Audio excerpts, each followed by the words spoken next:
This is a good list that I've put together, inspired by a couple of others and my own contribution, and I'd like to share this list with you. First, learning the power of purpose. A person who has purpose in their life, they have something to go for, some meaning. One writer described it, for some people it becomes a magnificent obsession. And for you and I, maybe it doesn't need to be that dramatic as a magnificent obsession. But it has to be something that does something to us, something that pulls us, especially into the future. You know, there are many influences on us. One is the influence of the past. Some people are always pulled back by the past. Some people are always pulled aside by the distractions. But here's what's powerful. If you have a list of high purpose in your life, it pulls you toward the future. And the more powerful the purpose is, the stronger it pulls. And here's the other great advantage if you have purpose for the future. It pulls you through all kinds of challenges and all kinds of difficulties. If you don't have these strong purposes for the future, it's easy to get swallowed by a bad day. It's easy to be almost annihilated by a poor month. And it's easy sometimes to almost disappear beneath the waves of a year that goes backwards if you don't have something to pull you beyond that year. So if you want something to pull you through all kinds of challenges, all kinds of difficulties and things that come at you, you got to have something on out there beyond today, beyond next week, beyond next month, beyond this year, that pulls you into the future. And the clearer it is, the stronger it pulls. The more dynamic it is, the more it affects your life, your spirit, your heart, your soul. It also creates imagination. It gets your mind working on how to achieve that purpose. And if your mind will work, and if your heart works, and if your spirit works, and if you have good input, like good ideas, I'm telling you, there isn't anything you can't accomplish. So that's one of the great powers that'll make a variable of you, and that is purpose. Here's the next one, self-confidence. Where does self-confidence come from? And this is the best advice I can give you on that. Not neglecting, first of all, the small daily disciplines.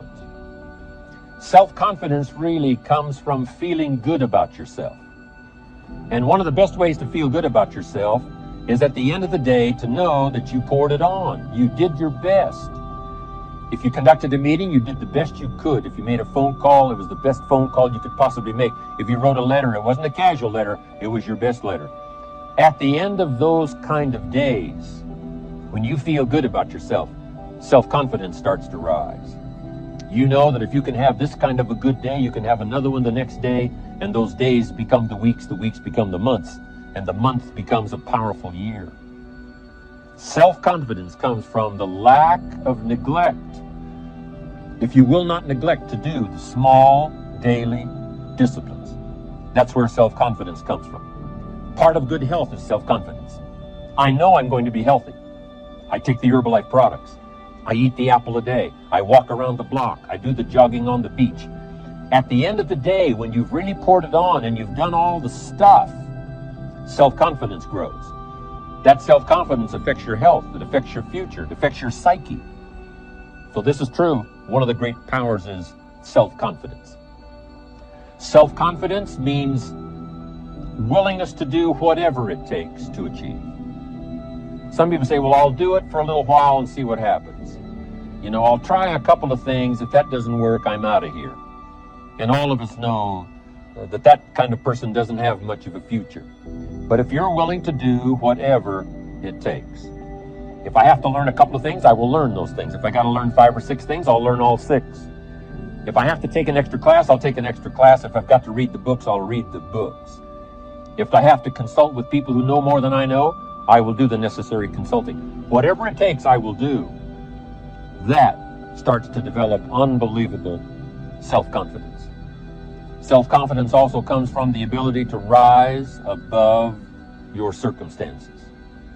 To rise above what happens, the petty little things, the discouraging things that would sink everyone else's ship except yours, that would cause someone else to quit early in the day, but you keep going. that kind of willingness to overcome all circumstances, whether it's the little challenges or the big challenges. If you're willing to do that, I promise you, this kind of power will work for you, and in you, the variable, it'll make a difference. The third on the list I had was enthusiasm. And here's what I wrote about enthusiasm. Enthusiasm that's powerful is mostly enthusiasm that is enthusiasm inside, 90%, 10% outside. We all know what the enthusiasm is like when somebody lets us see their enthusiasm, which is like the 90%, and only 10% of it is inside. But the enthusiasm that really affects people is not just being loud, but the enthusiasm that runs deep, the enthusiasm that comes from deep inside, created by self-confidence, created by purpose, created by genuine willingness to help other people. That kind of enthusiasm, knowing that you're going to get the job done, knowing you're going to affect people, knowing you're going to have testimonials flowing in from all kinds of directions. That kind of enthusiasm. A lot of it is quiet. A lot of it is unheard. And the 10% that's heard, it rings a bell. People call it genuine enthusiasm because they know that what you say in the outward display of your enthusiasm is only a small tip of the iceberg of the enthusiasm you feel inside that really motivates you to do the best job you can. Next on my list to help you become the powerful variable is expertise. Wanting to excel in all of the skills and settling for nothing less than an outstanding performance. If you're willing to be the best in your field, if you're willing to demand of yourself excellence in skills, to be the best that you can possibly be. In the training, do the best you possibly can. In doing a workshop, do the best you possibly can. Developing the skills of using your personality, developing the skills of language, developing the skills of influence, developing the skills of organizing. If you're willing to be an expert in all of the skills, Herbalife has the way for you to invest those skills and not only make a handsome living, not only make a lot of money, but if you would so desire and if it would be your purpose, a chance to make your fortune. Expertise, excellence in skills. Here was the next one on my list, making a powerful contribution to you, the variable, and that is preparation. Well prepared. And preparation, of course, involves a whole lot of things. A big share of our life is preparing, getting ready. When we go to the first grade in school, we're just preparing for the second grade. After we've finished 2 grades, the 2 grades prepare us for number 3. Sometimes it seems like a long, excruciating time. And the time will just seem like it'll never come when we can finally have the performance that we really want. But it takes time to prepare. It takes time to get ready. And the decisions you make in the preparation time, those are the decisions that last for a lifetime. Preparing to have a good day. It's that preparing, maybe the night before, maybe the couple of days before the day that you're going to put everything together. The preparation for a meeting means that you've taken it serious. The preparation for doing a workshop means you're serious about the workshop. You want to make the best contribution. That kind of preparation is important. But here's preparation that's very vital, and that is to prepare yourself for success. Life seemingly does not wish to waste success on the unprepared. Life says, why waste a fortune on this person? They're not prepared to do the right things with it. They're not prepared to use it wisely. If a fortune was bestowed upon this unprepared person, it would probably be wasted. The people that could have been touched won't be touched. What could have been done won't be done because this fortune will have been wasted on the unprepared person. So not only look for fortune, not only look for the promise, but prepare yourself. And ask of yourself, what can I do to make myself ready? Because remember, life was designed not to give us what we want, not to give us what we need, but life was designed to give us what we deserve. Every value in life must be paid for, and those that pay are the ones that get it. It says those that give receive. Someone says, I wish to receive, I wish to receive. You don't have to concentrate on receiving. Just become a good giver. It says those that search will find. Someone says, well, I need to find some good ideas to help change my life for the future. Then to find good ideas, that doesn't come because you need them, it comes because you search for them. If you want good ideas, you got to go after them. You got to go to the class, you got to go to the workshop, you got to go to the training, go to the book, right? You got to go to the journal, right? Go where good ideas are being taught, go searching, go looking, because good ideas are not going to be wasted on those that are not seeking, searching, well prepared. So, prepare yourself to be ready for fortune when it comes, to be ready for challenge when it comes, to be ready for opportunity when it comes. Opportunity comes along and passes by the person that is not well prepared. I want to prepare myself this year for next year. Yes, I wish to be effective this year, but I'm also thinking of ways, how could I be better? How could my ideas be more powerful? How could they be sharper, more clear? How could I reach some people next year that I perhaps can't reach this year? I haven't reached deep enough into my own soul to affect some people. Some people just pass by and say, hey, what a good speech. But how could I make it stronger than that, deeper than that, more powerful than that? I cannot be as powerful as I could be next year. You know, you can't go to the 10th grade in the 5th grade. You just got to go through the grades. But the more you are prepared, when the 10th grade finally comes, now you can cash in and get 2 times, 3 times, 5 times more value from it by being prepared. I want to do my best this year for Herbalife, but I also want to get ready for next year, 1999. And then when the year 2000 comes, at the turn of the century, I want to be well equipped by language, by instinct, by temperament, by personality, by influence, to really be valuable the year 2000, 2001, 2, 3, 4, 5. That's my goal. I'm sure it's your goal. Now here's the next one. There's great power in self-reliance. Self-reliance means you simply look mostly to yourself. It would be nice if someone just gave you this, gave you this, gave you this. It would be nice if everyone did their job exactly as they're supposed to do it. But here's what you got to do. Primarily rely on yourself. Primarily say, I'm the person responsible. And I will learn the necessary skills so that I can help people learn their skills. If I need lots of people to do certain things to build my organization, that is what I must have.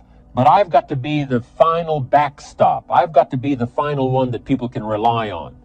So that if this is missed and this is missed, I can catch up. I can fill the gap. I can do the job. We have to do it when we conduct meetings. We have to do it when we conduct training. We have to do it when we're in a class of just a few. What someone might have missed, we're there to fill in. Self-reliance. Primarily, we're learning to count on yourself. So that you can do this, never complain and never explain. Here's the next key power, and that's image. There's many parts to image. The image that others see you as, the image you have with other people. And it's very important how other people see you. If they don't see you as a leader, chances are they won't pay attention. If they don't see you as being in control, chances are they won't have the trust. If they don't see you as knowing where you're going, what you want to accomplish, they probably won't follow. But if people can see you, if you have the image of someone that's in charge, in control of your life, your future, your destiny, in control of the situation, if they see that, that kind of image is powerful. It helps to win the day. It attracts other people. People want to be around people that are in control, that are powerful, but they know how to use their power. Influential, but they know how to use their influence. That kind of image is important. But here's a very important image, and that is your image of yourself. self. The way you dress, the way you talk, the way you think, your capacity for learning, all of that is an important image that you have of yourself. The image that you have that if it needs to be learned, you could learn it. If there's a book that needs to be mastered, you could master it. If there's a skill that needs to be learned, why couldn't you get busy now and learn that skill? That kind of self-image, that I am continually trying my best to be the best I can. Because one of the most important places you have to look is into the future, yes. You got to look into the past, yes. You've got to look around, yes. But one of the most important places you have to look is in the mirror.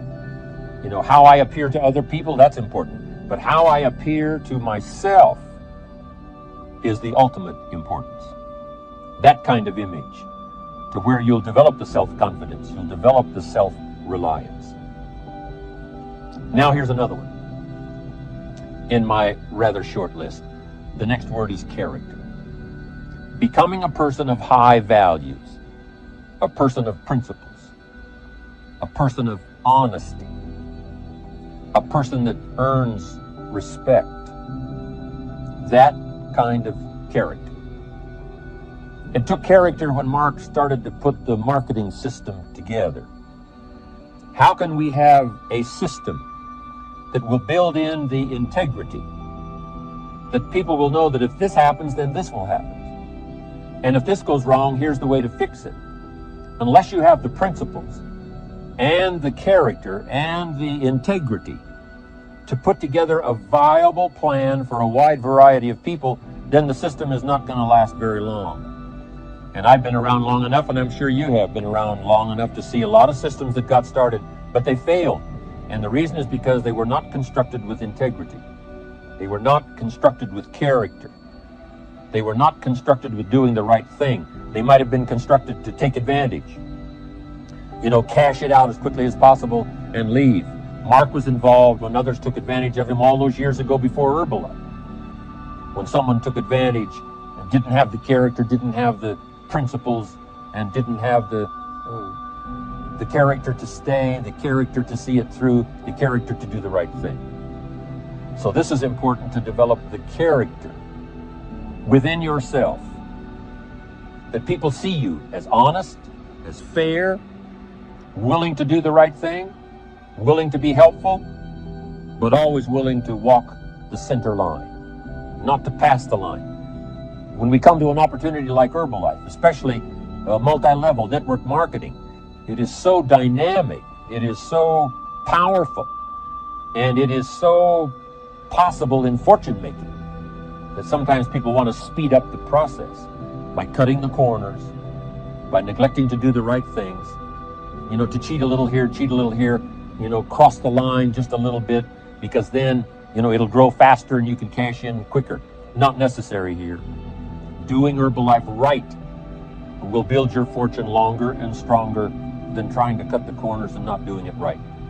If we'll have the integrity that Mark had when he started it, and keep perpetuating that, then we will do the right thing by the marketing system, the right thing by a distributor who has a customer and they take care of that customer. That customer belongs to that distributor. That kind of integrity in the marketing system, the kind of integrity we have among each other, the kind of character we have to rely on each other, because here's what we cannot do. We cannot do this by ourselves. Mark's got to count on me. I've got to count on Mark. We've got to count on the president's team. The president's team has to count on the chairman's club for advice and counsel. We have to count on the millionaire team, the tabulator team, the world team. We've got to count on the distributor. We've got to count on the distributor giving the right message to the potential customers. We've got to count on the distributor giving wise counsel to the new recruit, teaching them the right way, the Herbalife way, the principled way, the character way. Vitally important. Building and developing your own character. Now here's another one. It's called self-discipline. Self-discipline, all of us have a challenge with that. Because sometimes it's easy, and especially if you're working hard, doing the best you can, it's easy sometimes to let up and let it go. But remember, So many people, especially now that we're as big as we are around the world, are counting on what we do. At home office, they have to be careful. They have to be disciplined. It's easy for the person who ships the product from Herbalife says, oh, well, I'll wait until tomorrow to ship it. And then they go home and sleep like a baby. But the distributor who's waiting for that product doesn't sleep that night, or doesn't sleep when the product doesn't show on time. But if everybody will have the discipline to say, I will do the best job I can. I will make mistakes, of course, because we're all human, but I'll try to remedy those mistakes and do the best job I can. That kind of self-discipline that understands how important your part is in all of the functions that work. Coming to work on the set here, HBN, there's so many people that play a part. And each one of the parts that are played is necessary to put on the broadcast, make it viable, make it real, make it powerful. Any couple of them missing, and it would be a disaster. But all of it put together, and it works like a charm. Each person developing the self-discipline to do their part, do their job. Here's one more, and that is the power of extraordinary performance and demanding of yourself excellent results. This is so important. If you want to live extraordinary, you must do extraordinary. If you want an extraordinary income, you must do extraordinary things. If you want an extraordinary fortune, you must go with the demands of what it takes to have that fortune. Mark has made such a fortune, it's almost beyond comprehension what the numbers really are. But guess what he has the satisfaction of knowing? He earned it all. If he'd have been lax in the performance, Herbalife would not be here these 18 years later. Herbalife would have been a footnote in multi-level history. But because he performed year after year, the 3rd year and the 5th year, and the 7th year and the 10th year, and the 12th year and the 15th year, and now performing well in the 18th year, I'm telling you, that's what makes it such a viable fortune for Mark personally, of course, because he did the job. If we would ask of ourselves that kind of performance, and you've got to ask it of yourself. You know, I can't ask it of you. I would try to inspire you. I would try my best to share with you what it might taste like, what it's like to finally make your fortune. It happened for me. But here's what you must do. You must demand it of yourself. Society does not demand that you not have a heart attack. But if you want to escape having a heart attack, you must demand it of yourself. Society doesn't demand that you take Herbalife and improve your health. You have to demand it of yourself. Society doesn't demand that you jog around the block every morning. But if you want good health, you must demand it of yourself. Society doesn't demand that you read a couple of books a week and improve your intelligence and your knowledge. That you must demand of yourself. Society does not demand that you build a financial wall around your family nothing can get through. That's not a demand of society. But you must demand it, if you wish it, you must demand it of yourself. Society doesn't demand that you learn a list of 10 skills.